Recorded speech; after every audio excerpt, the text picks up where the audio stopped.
बताए मित्रों, आज हम प्रत्यय का बाकी पार्ट पढ़ेंगे। इसका आधा पार्ट हो गया है इसके पहले वाली वीडियो में।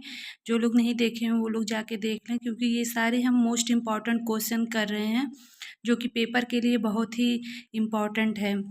वन लाइनर क्वेश्चन है। तो चलिए ठीक है, अब हम लोग पढ़ते हैं समय को ना बर्बाद करते हुए। ड़मूल प्रत्यय का विधान करने वाला सूत्र कौन सा है? अभीक्षणे ड़मूल च। समान कर्ता वाले दो धातुओं से पूर्वकालिक धातु से कौन सा प्रत्यय होता है? ड़मूल प्रत्यय होता है। ड़मूल प्रत्यय में बार बार होना अर्थ द्योतित होता है। ड़मूल प्रत्यय में क्या शेष रहता है? अम शेष रहता है। ड़मूल प्रत्यय से बने शब्द कैसे होते हैं? अव्यय होते हैं। दा धातु ड़मूल के योग से कौन सा शब्द बनेगा? दायम दायम बनेगा, क्योंकि इसमें दो बार दोहराया जाता है ना। एक बार देखिए, दायम दायम। पाठम पाठम में प्रकृत प्रत्यय क्या होगा? पठ प्लस ड़मूल। दृश्य धातु ड़मूल के योग से कौन सा शब्द बनेगा? दर्शम दर्शम। छिद प्लस ड़मूल के योग से कौन सा शब्द बनेगा? छेदम छेदम। अगर ऐसे दो बार बार बार वाला अगर आ जाए, इसका एक यही ट्रिक है कि दो बार देखिए तो ड़मूल प्रत्यय कर दीजिए। छेदम छेदम, दर्शम दर्शम। दोहराना, जहाँ दोहराने की प्रवृत्ति हो वहाँ ड़मूल प्रत्यय हो जाएगा। अब सत्र एवं सानज प्रत्यय। सत्र एवं सानज प्रत्यय का विधान करने वाला सूत्र है लटय सत्र सानच सानचाव प्रथमा समानाधिकरणे। सत्र एवं सानज प्रत्यय किसके अंतर्गत गिने जाते हैं? वर्तमान कालिक कृदंत में गिने जाते हैं। सत्र एवं सानज प्रत्ययों की सत संज्ञा किस सूत्र से है? तो सत से है। सत्र एवं सानज प्रत्ययों का प्रयोग किन अर्थों में बताए जाने के लिए किया जाता है? लगातार कार्य का होना। सत्र प्रत्यय में क्या शेष बचता है? अत शेष बचता है। सत्र एवं सानस प्रत्यय में क्या शेष बचता है? आन बचता है। सत्र प्रत्यय में सत शेष अत शेष बचता है। सानस प्रत्यय में आन शेष बचता है।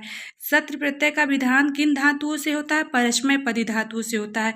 सानस प्रत्यय का विधान किन धातुओं से किया जाता है? आत्मनेपदी धातुओं से किया जाता है। उभयपदी धातुओं से प्रत्यय होंगे, सत्र एवं सानस दोनों होंगे। सत्र एवं सानस प्रत्यांत शब्दों के किन लिंगों में चलते हैं? के रूप किन लिंगों में चलते हैं? तीनों लिंगों में चलते हैं, पुल्लिंग, स्त्रीलिंग एवं नपुंसक लिंग।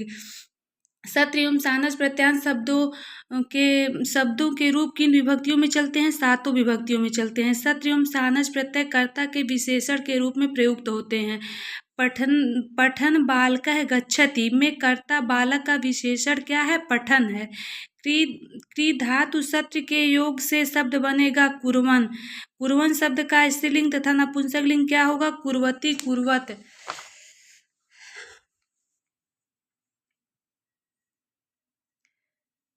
सुड़वन शब्द की प्रकृत प्रत्यय क्या है? श्रु धातु है, क्षत्र प्रत्यय है। सुड़वन शब्द का स्त्रीलिंग तथा नपुंसक लिंग क्या होगा? सुड़वती सुड़वत होगा। आप धातु सत्र प्रत्यय से कौन सा शब्द बनेगा? आपनुवन बनेगा। आपनुवन का स्त्रीलिंग तथा नपुंसक लिंग में क्या रूप होगा? आपनुवती आपनुवत होगा।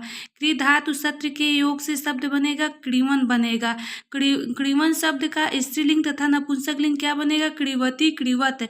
शक धातु सत्र प्रत्यय के योग से पद बनेगा शकनुवन बनेगा। शकनुवन शब्द का स्त्रीलिंग तथा नपुंसक लिंग क्या होगा? शकनुवती शकनुवत। शकनुवती स्त्रीलिंग है, शकनुवत नपुंसक लिंग है। सन शब्द की प्रकृत प्रत्यय क्या होगा? अस धातु सत्र प्रत्यय होगा। सन शब्द के स्त्रीलिंग तथा नपुंसक लिंग क्या होगा? सती होगा, सत होगा। ज्ञा धातु सत्र के योग से कौन सा शब्द बनेगा? जानन बनेगा। जानन शब्द का स्त्रीलिंग तथा नपुंसक लिंग क्या होगा? जानती जानत होगा। क्री धातु सत्र के योग से कौन सा शब्द बनेगा? कुरवाड़ा बनेगा।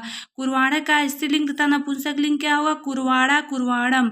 नयमानस शब्द का प्रकृत प्रत्यय क्या होगा? नी धातु सानस प्रत्यय होगा। वत धातु सानस प्रत्यय में कौन सा पद बनेगा? वर्तमान बनेगा। वर्तमान शब्द स्त्रीलिंग तथा नपुंसक लिंग क्या होगा? वर्तमाना होगा, वर्तमानम होगा। श्री धातु सानस के योग से कौन सा शब्द बनेगा? सयाना बनेगा। सयाना का स्त्रीलिंग तथा नपुंसक लिंग क्या होगा? सयाना सयानम होगा। तद्धित प्रत्यय पढ़ेंगे अब।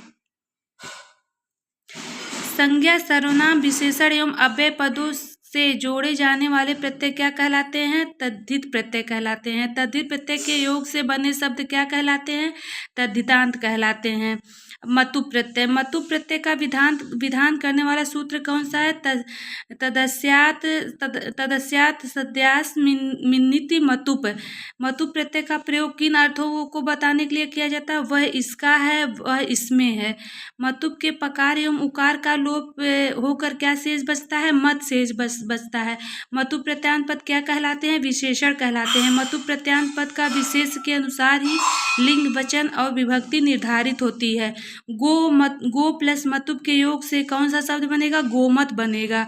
श्री शब्द मतुप प्रत्यय के योग से कौन सा पद बनेगा? श्रीमत बनेगा।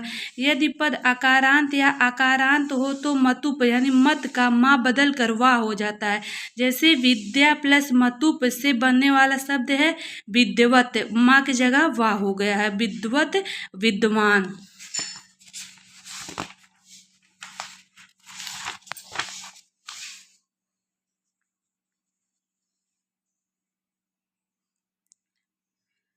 गुड़ प्लस मतुप के योग से बनने वाला शब्द है गुणवत, गुणवान। ऐसा शब्द जिसके अंतिम स्वर पहले अर्थात उपधा में माँ हो तो मतुप का माँ बदल कर वा हो जाता है। जैसे लक्ष्मी प्लस मतुप के योग से बनने वाला शब्द लक्ष्मीवान, यहाँ माँ की जगह वा हो गया। ऐसा शब्द जिसके अंतिम व्यंजन में आ या आ हो तो मतुप के माँ के स्थान पर वा हो जाता है। उपधा में अकार, जैसे यशस्व प्लस मतुप से बनने वाला शब्द है यशस्वत या यशस्वान। भास प्लस मतुप के योग से बनने वाला शब्द है भास्वत या भास्यवान।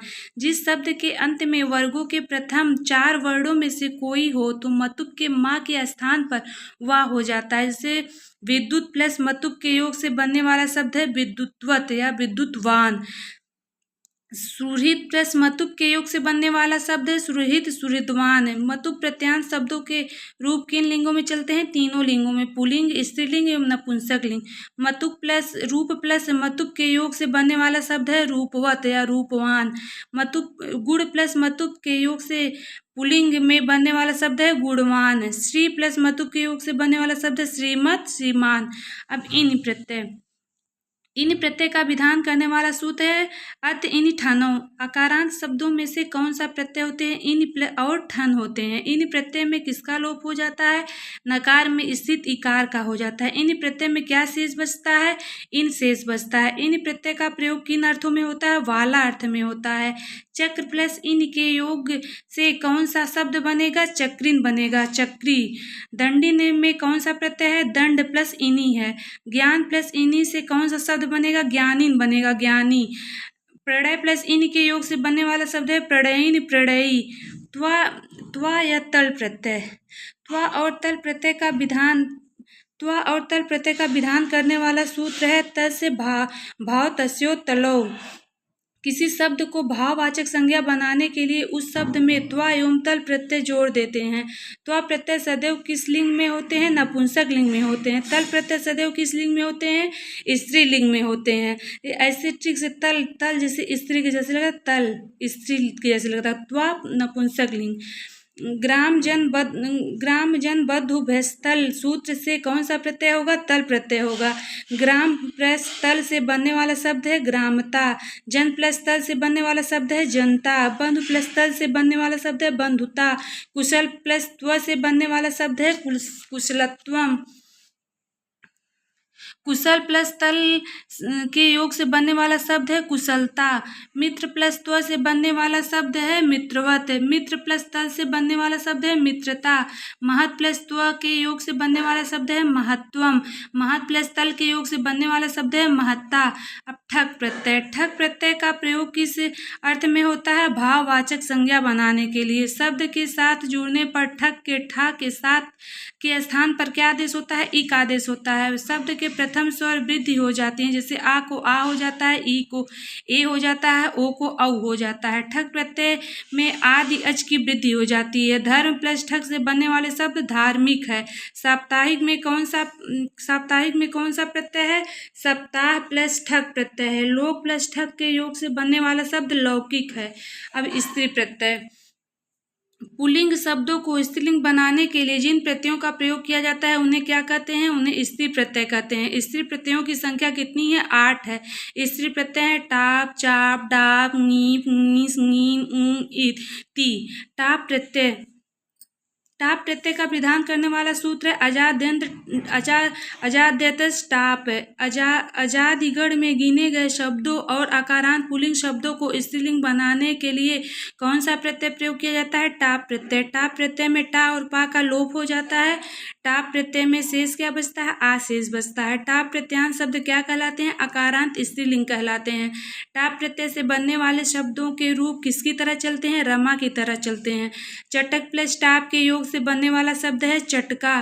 कनिष्ठा में कौन सा प्रत्यय है? कनिष्ठ प्लस टाप है। बाल प्लस टाप से बनने वाला शब्द है बाला। कुशल प्लस टाप के योग से बनने वाला शब्द है कुशला। टाप प्रत्यय जोड़ते समय यदि शब्द के अंत में का हो और का के पूर्व आ हो तो आ के स्थान पे ई हो जाता है, जैसे कारिका। गायक प्लस टाप के योग से बनने वाला शब्द है गायिका। बालिका में कौन सा प्रत्यय होगा? बालक प्लस टाप होगा।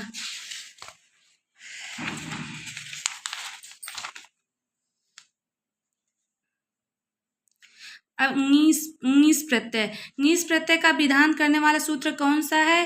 ङीस गौर दिभ्यस्य। जिन प्रत्ययों में सकार का लोप हुआ हो ऐसे प्रत्ययों से बने शब्दों का प्रयोग होता है ङीस प्रत्यय। गौरादि शब्दों से स्त्रीलिंग बनाने वाले किस प्रत्यय का प्रयोग किया जाता है? ङीस प्रत्यय का। ङीस प्रत्यय में ङा की अवस्था की इत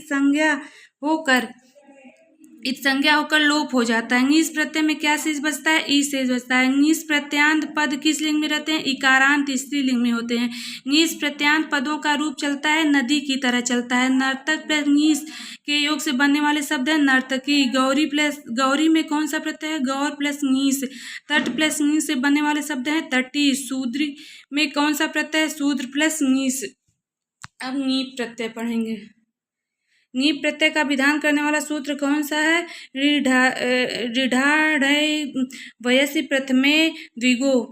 ङीस प्रत्यय के ङ और पा का लोप हो जाता है। ङीस प्रत्यय में क्या शेष बचता है? ई शेष बचता है। ङी प्रत्यय में क्या शेष बचता है? ई शेष बचता है। ङी प्रत्यांत पद किस लिंग में होते हैं? इकारांत स्त्रीलिंग में होते हैं। ङी प्रत्यांत पदों का रूप चलता है नदी की तरह। ये ङी ढढांग करके सूत्र से बनने वाला शब्द है। नदी में कौन सा प्रत्यय है? नद प्लस ङीप प्रत्यय है। देव प्लस ङीप के योग से बनने वाले शब्द देवी है। गार प्लस ङीप से बनने वाला शब्द गार्गी है। वैसे प्रथमे सूत्र से बनने वाले शब्द कुमार प्लस ङीप से बनने वाले शब्द कुमारी है। किशोर शब्द से बनने वाला प्रत्यय किशोर प्लस ङीप है। त्रिलोक में कौन सा प्रत्यय? ङीप प्रत्यय है द्विगो सूत्र से। अष्टाध्यायी प्लस ङीप के योग से बनने वाला शब्द अष्टाध्यायी है द्विगो सूत्र से। पंचवट प्लस ङीप के योग से बनने वाले शब्द है पंचवटी द्विगो से है। त्रिपादी में कौन सा प्रत्यय है? त्रिपाद प्लस ङीप है। तो आज के लिए इतना ही। अब ये प्रत्यय पूरा कंप्लीट हो गया है। अगर वीडियो अच्छी लगी हो तो लाइक करिएगा, शेयर करिएगा, सब्सक्राइब करिएगा और कमेंट करिएगा। फिर मिलेंगे नेक्स्ट वीडियो में। तब तक के लिए नमः संस्कृता है।